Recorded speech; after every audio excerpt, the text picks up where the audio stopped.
यह एक ऐसे समय की बात है जहाँ एक गांव में एक बूढ़ा व्यक्ति रहा करता था। वह बूढ़ा आदमी अपने बेटे से बहुत परेशान था, क्योंकि उसका बेटा बहुत ही नालायक, कामचोर और वह कोई काम नहीं करता था और बस गांव में इधर उधर घुमा करता था। तो एक दिन उस बूढ़े आदमी ने अपने बेटे को सबक सिखाने का सोचा।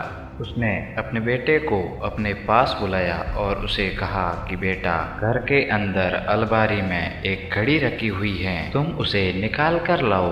लड़का घर के अंदर गया और उस घड़ी को बाहर निकाल कर ले आया।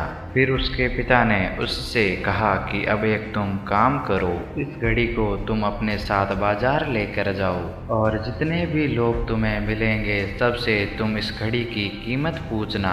अब वह लड़का इस घड़ी को लेकर बाजार में चला गया। उसने बाजार में सभी लोगों से उस घड़ी की कीमत पूछी।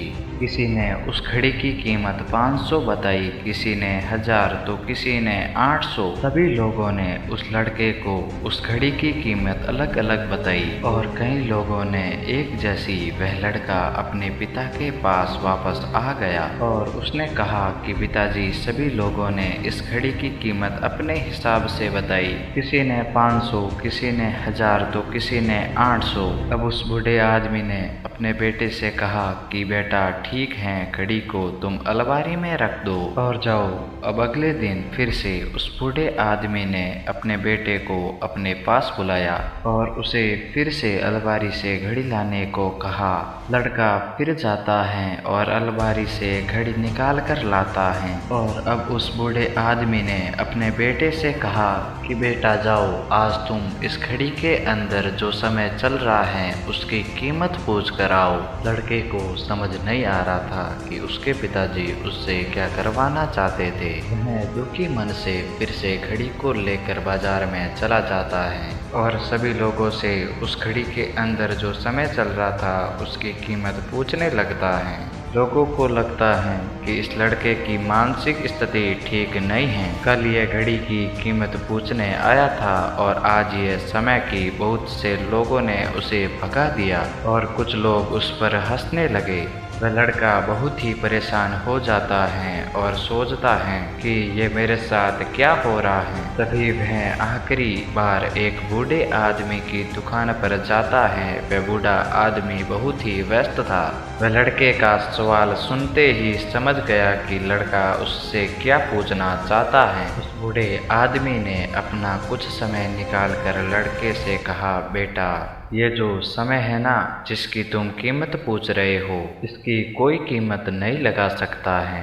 तुम करोड़ों रुपए देकर भी अपने जिंदगी का एक सेकंड वापस नहीं ला सकते। इसलिए इस टाइम का सही उपयोग करो। टाइम की एक अच्छी बात है और एक बुरी बात है। बुरी बात तो यह है कि टाइम गुजर जाता है और अच्छी बात यह है कि तुम उसे किन चीज़ों में गुजारते हो। सभी के पास दिन में 24 घंटे ही होते हैं, अमीर के पास भी और गरीब आदमी के पास भी। बस यह तुम्हारे हाथों में है कि तुम उस टाइम से क्या नया कर सकते हो। तो अपने एक एक पल का हिसाब रखो कि तुम उन्हें किन चीज़ों में उड़ा रहे हो। उस बूढ़े आदमी की बात सुनकर उस लड़के की आंखें खुल सी गई, मानो उसमें एक बड़ा बदलाव सा आ गया हो। और फिर वह अपने पिता के पास उस घड़ी को लेकर गया और उसने उन्हें सारी बात बता दी और उस दिन के बाद से उस लड़के की जिंदगी बदल सी गई। दोस्तों, कहते हैं कि टाइम सबके लिए फ्री है, लेकिन वह प्राइजलेस है। वह कीमती है, तुम उसे खरीद नहीं सकते, लेकिन तुम उसे इस्तेमाल कर सकते हो। तुम उसे रख नहीं सकते हो, लेकिन तुम उसे स्पेंड कर सकते हो। और अगर एक बार तुम इसे गवा देते हो तो तुम इसे कभी नहीं वापस ला सकते हो। अपने टाइम का सही उपयोग करो। तो अगर आप इस कहानी को और भी लोगों तक पहुंचाना चाहते हो तो इस वीडियो को लाइक करें और अगर कहानी अच्छी लगी हो तो हमारे चैनल को सब्सक्राइब जरूर करें। मिलता हूं मैं अगली बार इसी तरह की कहानी के साथ। तो सब्र करो, शुक्र करो और ज़िंदगी में आगे बढ़ो। धन्यवाद।